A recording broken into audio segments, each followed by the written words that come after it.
2019 Chevy Express 3500. Now, ladies, I know what y'all are thinking, man. This guy's got this awesome van. You know, would he go out with me? I'm sorry, I can't. I'm married. I'm taken. So anyway, I just want to do a quick video on my basically my tow rig for my pressure washing business slash personal vehicle.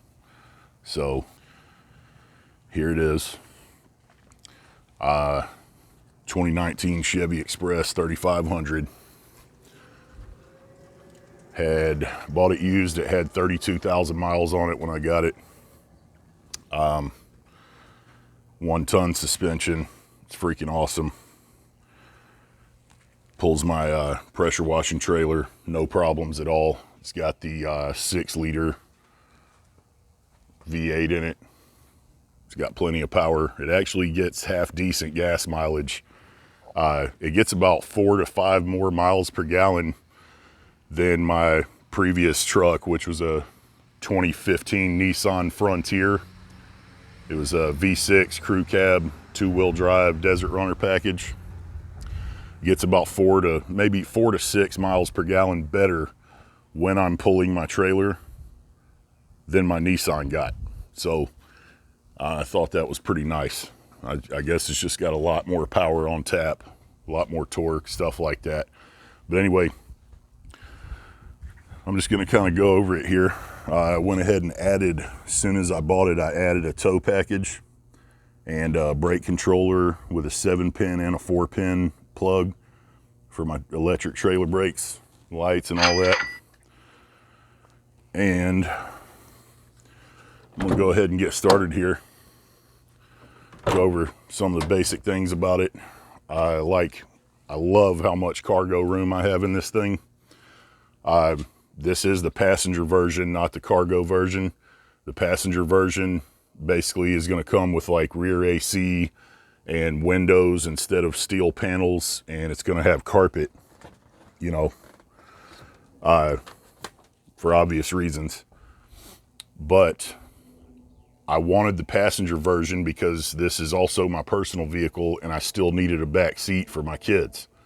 So it was a 15 passenger. They call this the extended version.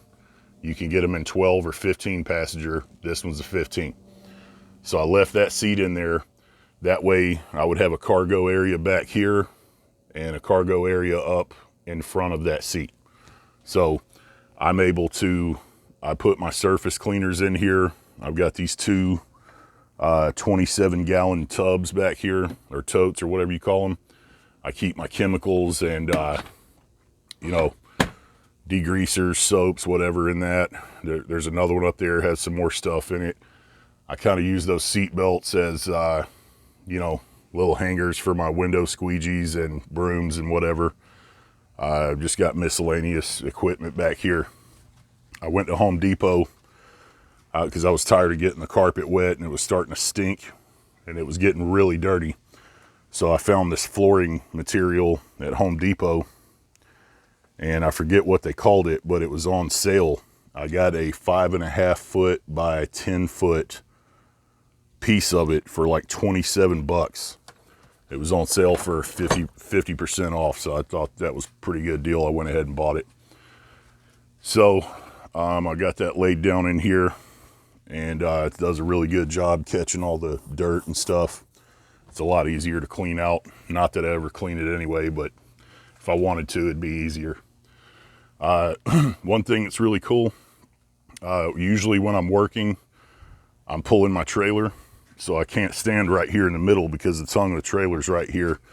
So these doors, instead of only opening to right there, they open all the way out. Both of them do that. So it makes it a lot easier to move in and out of there. Like if I'm putting my surface cleaner up or taking it out, I got a lot more room to move around over here. Again, both of them do that. Got power locks on this one, so got a power lock button there. The window's open, they're manual, which I love. You know, if something breaks on that, it's way cheaper and easier to fix or replace than any kind of power windows would be. So it actually came with some kind of rubber floor mat crap in here. But I'm gonna lift this seat out of here and finish rolling that flooring all the way up to the front. And I'm gonna cut slits in it and bolt the seat back down. It actually has quick latches, it's not bolts, but I'm gonna reattach it.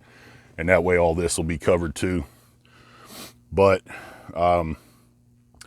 it's got plenty of room in here for when my kids are in here. I just kind of move this stuff around. But I've got like 3 or 4 pairs of boots. I got my toolbox, you know, several other little compartments for miscellaneous stuff, fittings and downstream injectors, nozzles, all that kind of stuff. And I have another really big tote. I think that one's like a 35 gallon or maybe a little bigger than that. But I keep, like, you know, clothes, safety vests, other boots, dry socks and stuff like that in there.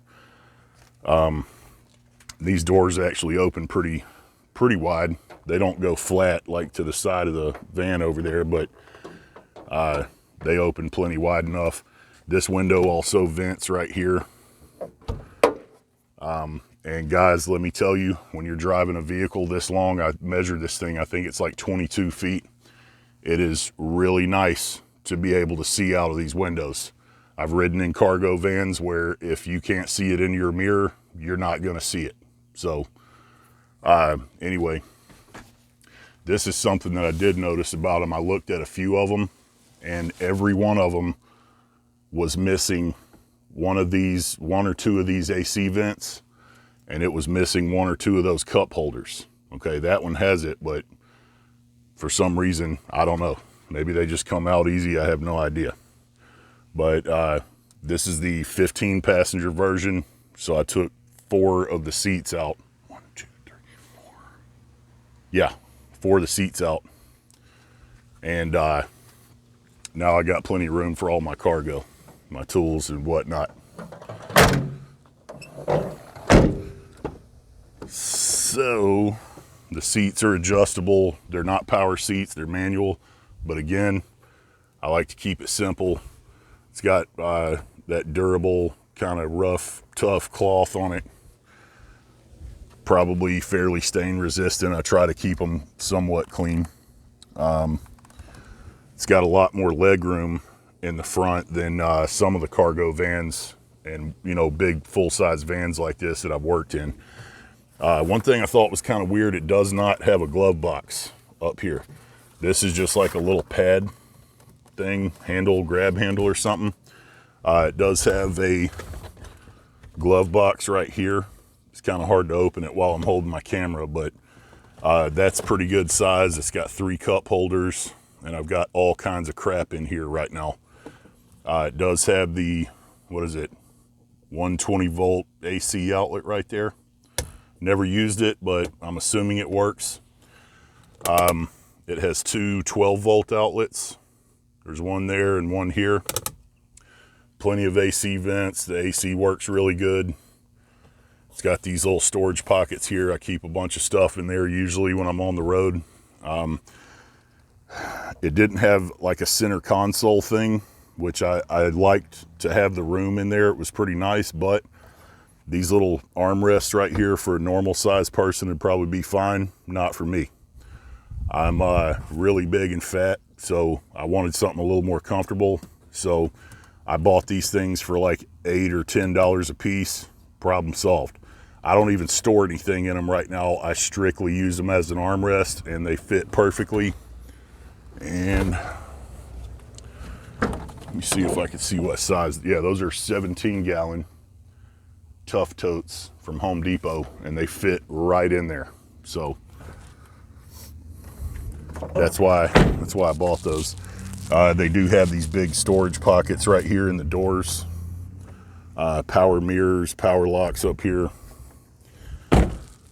Got a little bit of bling on it. It's got the chrome center caps. I wish it had chrome plated wheels, but it's all good.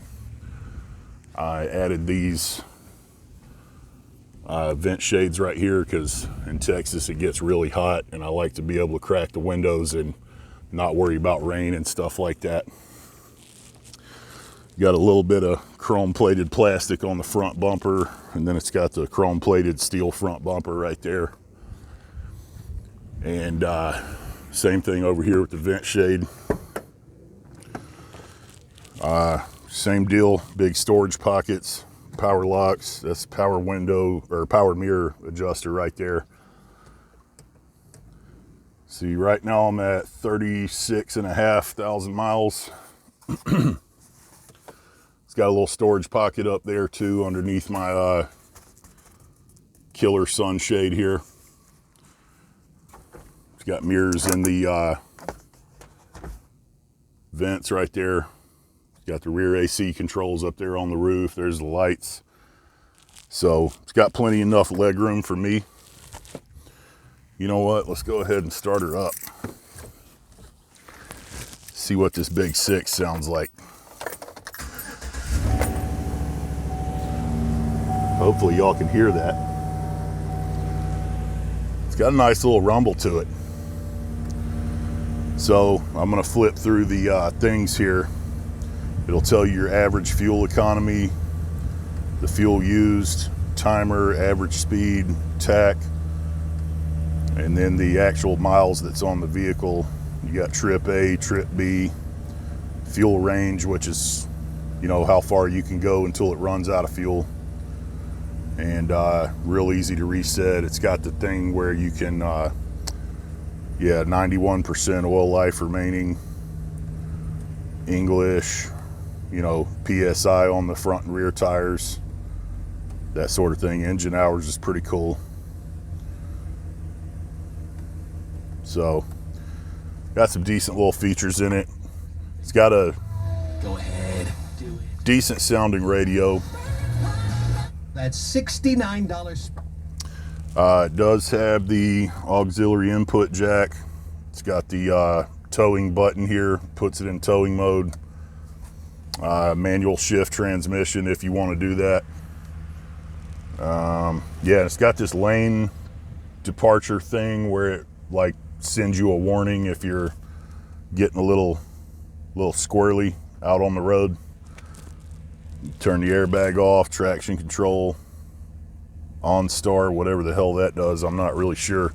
That's where they mounted my brake controller, and it's adjustable and everything, just like most of them are. So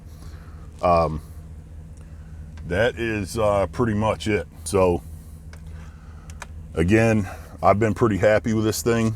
I miss my Frontier, I really do, because it was easy to park.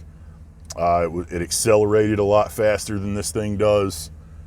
You know, it handled better, that sort of thing, but I just really needed something with more cargo capacity and more towing capacity. And this had it, and it was in my price range. So I went ahead and bought it, and I do not regret it. So I really love it. I think I'm going to keep it for a while. And if you are in the market for something like this, you know, if you've been watching my channel for a while, you know I do pressure washing and things like that. But you could also fit like a four-wheeler in here. If you're a mobile mechanic, you could fit a lot of tools in here. You know, plumber, whatever. I would at least look at getting the passenger version as opposed to the cargo version, just because. Before you buy one, at least look at them, because you still have a ton of room in these things, but those cargo versions do not come with back seats in them. So, you know, that's the main reason I went with one of these as opposed to the cargo version. But anyway, questions and comments are always welcome, so I'll try to answer them as best I can. And I appreciate y'all watching. I'll see y'all on the next one. Thanks a lot.